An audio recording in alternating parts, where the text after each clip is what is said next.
Every 74 seconds, a home burns. A house fire is one of the most devastating tragedies anyone can experience. And the aftermath is almost unimaginable. Fire, heat, smoke, and water damage, families uprooted, forced to rebuild and replace belongings. That is, if they can be replaced. Think about all of the personal belongings. Your family photos,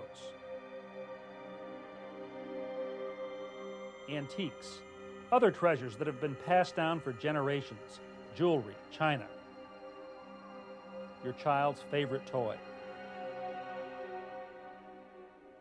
And of course, fire is most devastating when it takes a life. Every year, fires kill more people in the U.S. than all natural disasters combined. More than 4,000 people die in fires. Most die in the very place they feel safest, their own home. 911, police, fire, medic, call. Fire! I have a fire in my house. What's on fire? I don't know. Your what is on fire? Fire! Okay, Get out, fire! we're sending the fire department out as we speak. Okay, where is it burning? Hello? Through my entire home, I have a large home.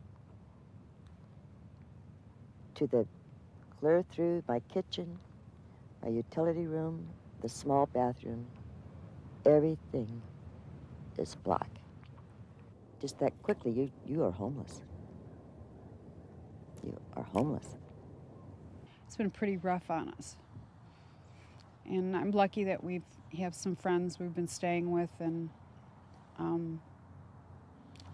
you kind of feel like we're homeless, and we're not really homeless, but you never think that you're going to experience that in your whole life. So it's very sad. You should have these in your home, working smoke alarms. They're an essential early warning device. But these home fire sprinklers take fire protection a step further. In less time than it would take most fire departments to arrive on the scene, home fire sprinklers can contain and usually put out a fire. In fact, installing home fire sprinklers and smoke alarms reduces the chances of dying in a home fire by more than 80%. Fire sprinklers have protected lives and property in public buildings for more than 100 years. Now, people want that same protection in their own homes. When my father knew I was building the house, he asked for my blueprints and said, I think we're going to put a sprinkler system in. And my dad is not a pushy person by nature. However, on this particular topic, he was, and he insisted. And honestly, it's going to give me some peace of mind. Even though the house is brand new, and people say, you're not going to have a fire in a new house, I don't necessarily believe that, particularly now that I have 3 young children. I certainly have peace of mind knowing, with respect to fire, knowing that my grandchildren are protected, my daughter's protected, everybody in the house is protected. After having grown up in a house that was devastated by fire, I wanted to do anything and everything I could to prevent my children having to go through something like that. And the sprinkler system's there for the life of the house and for our lives.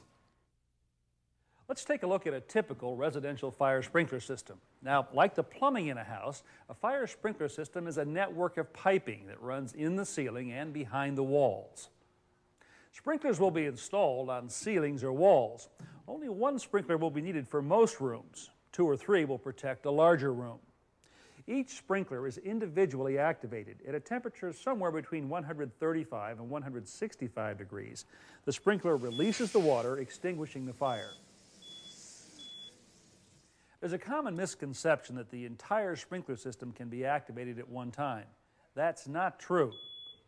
Only the sprinkler closest to the fire will turn on, spraying water directly on the fire. In a spreading fire, a second sprinkler may activate. But in fact, 90% of fires are extinguished by just one sprinkler.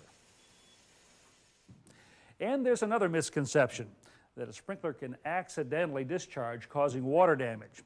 In fact, the odds of an accidental discharge are 1 in 16 million. You've got a better chance of being hit by lightning. Let's compare 2 typical fire scenarios. First, a home without sprinklers.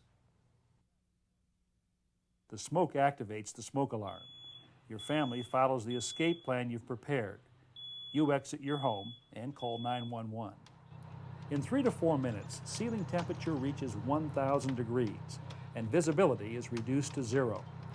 Dangerous gases from the smoke spread throughout the house.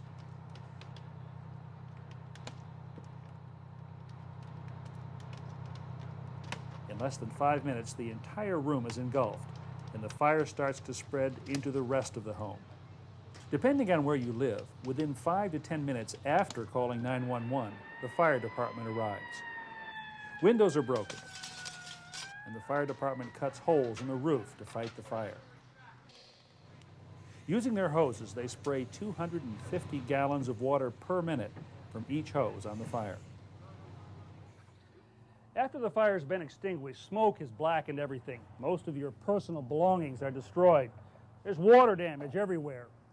Broken windows and holes in the roof need to be boarded up. And you've got to find a new place to live while your home is being rebuilt. That is, if it can be rebuilt. It was awful watching your house burn, you know, watching the windows literally just fall out onto the ground, onto the bushes. And just waiting for the fire department to come and holding the baby in my arms and he wondering what he's thinking the whole time.